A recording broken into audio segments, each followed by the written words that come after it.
welcome to the channel.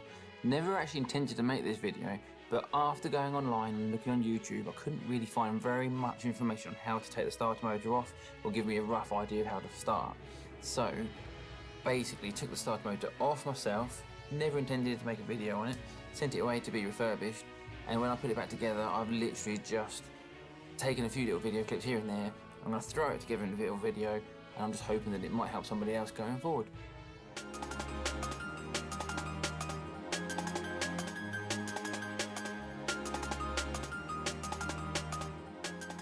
Well, I've already taken the starter motor out, so I'm going to work in reverse. So if anyone ever does come across this video that they need to know how to take a starter motor out of a 2002 D4D 2.4 Hilux, this is roughly how to do it. So I started off with getting the old air filter out and all of the underneath parts, so the whole thing. That gives you a bit of access. There's not much room, but right down there you can just about see where the starter motor bolts on. I took the front wheel off, take the little shield out from the side of the wheel arch, and then I undid all the bolts from the side, and then I brought the starter motor up from the top. But it is a massive starter motor and it's a real tight fit, so I'm going to put it back in the way I got it out and see how we get on.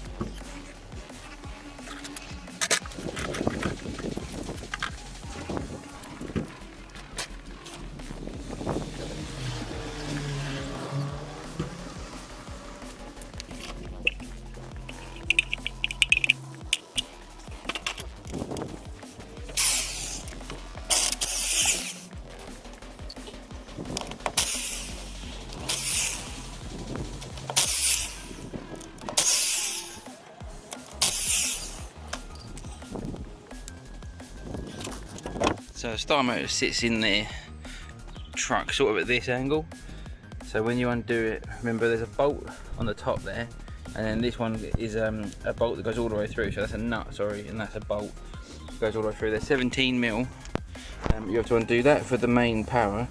This one's sort of hidden away, so I didn't really see it when I was trying to undo it. So when I was trying to take the starter motor out, I was like, what's pulling? And I realised that I hadn't unplugged that.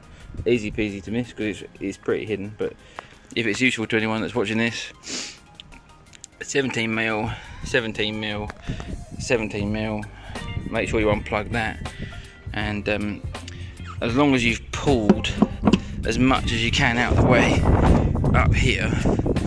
So I undid the 10mm bolt on the side of that, I don't know if you can see that, and then you can move the wiring loom up and over there to make a good bit of space. I unplugged these two because I didn't want to break the plugs. Let's get those out of the way. And then you've got the fun job of desperately trying to squeeze the starter motor back through this tiny little gap.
So putting the starter motor back in from the top was a little bit easier because I think the blinking thing's so heavy, gravity helped pull it down, but you can just steer it in between other bits and pieces and it was alright.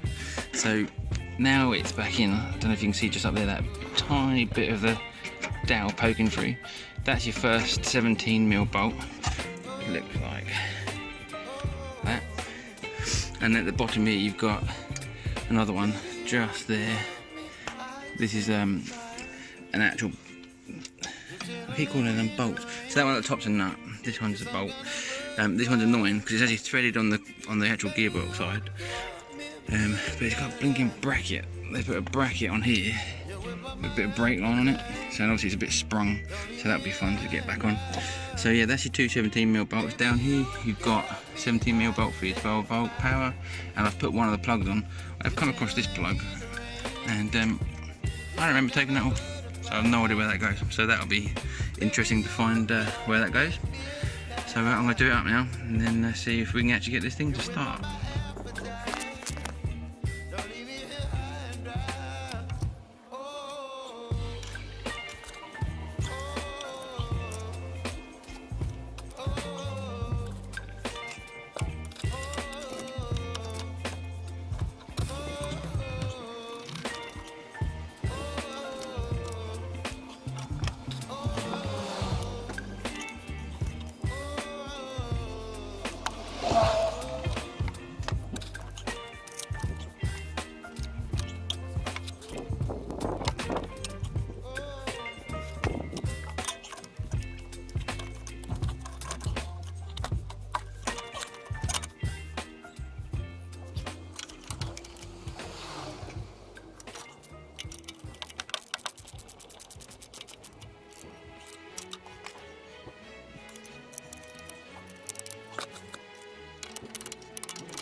Well, that was fun. So starter motor back in.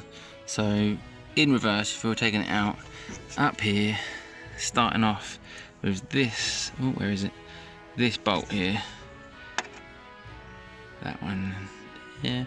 17mm nut, top of the starter motor, followed by this one down here, wherever it is, there is 17mm. That is a bolt that comes out. This thing is annoying. This is like sprung loaded because of this like brake line, so that flaps about and it's hard to get back on. Behind that cover there, that's your 12V 17mm. Remember the little plug underneath it, which you can't really see, there, or should I say like there. Remember to take that off. And I've still yet to find where that other plug goes, which is interesting. Something must have popped off somewhere in the fun trying to get that blinking starter motor out. But it can't be far because it hasn't got much reach. So I'm on the hunt for where that plugs in. Let's get the batteries reconnected up and see whether or not it starts. Just had an accidental result. So the plug that I can't find where it goes has accidentally just found its own house. I think it plugs into this thing here.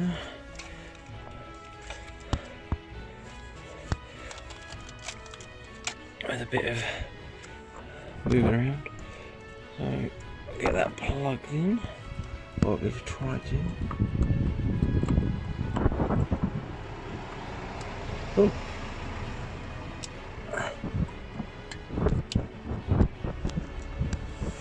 Not sure what that is.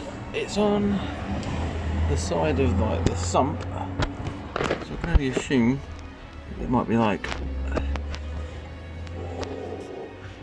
how much oil's in there or something. I don't know, I'm stuck on it at the moment, so I'll have to work it out in a minute. Yeah, so bear in mind that that fell off completely on its own, so I suspect it might have done a warning light or something like that on the dash, potentially, but I don't think it would have been anything too mega, but at least I know where it goes.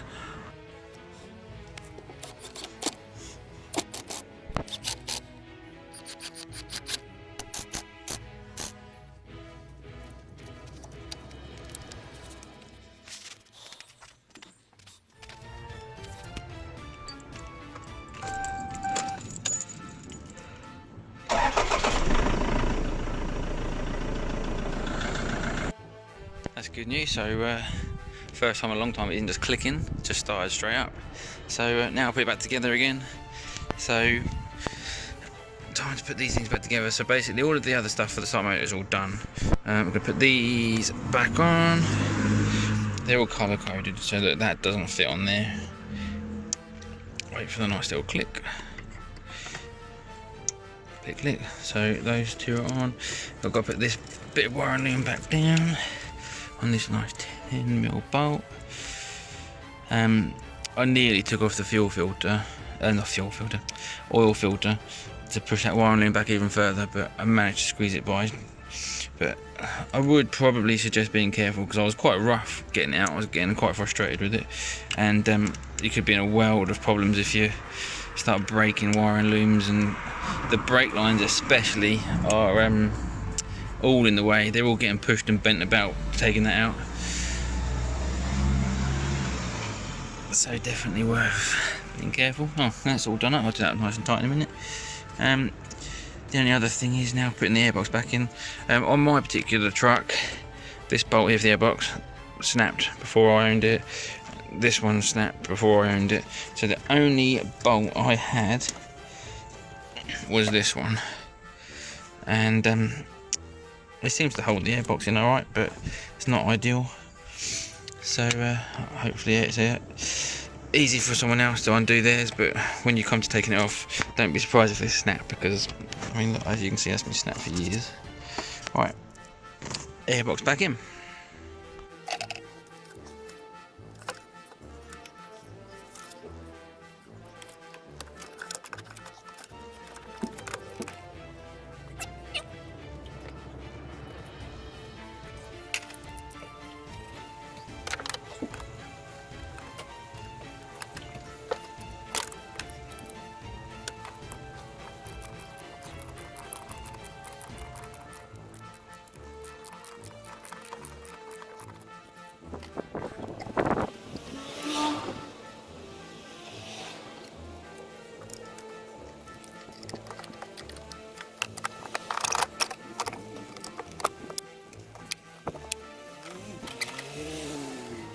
Time to put the wheel back on. I've got to put this back over here, and most of these poppers are already missing, like they've been zip tied on, so I've got to just quickly reattach that somehow in a nice, reasonably tidy way. And wheel back on, jack it down, and then finally, job done. It's the old water splash guard thingy. Put it back in, just temporarily. Put some new bolts in it. All the other ones are snapped off. And now on for the wheel.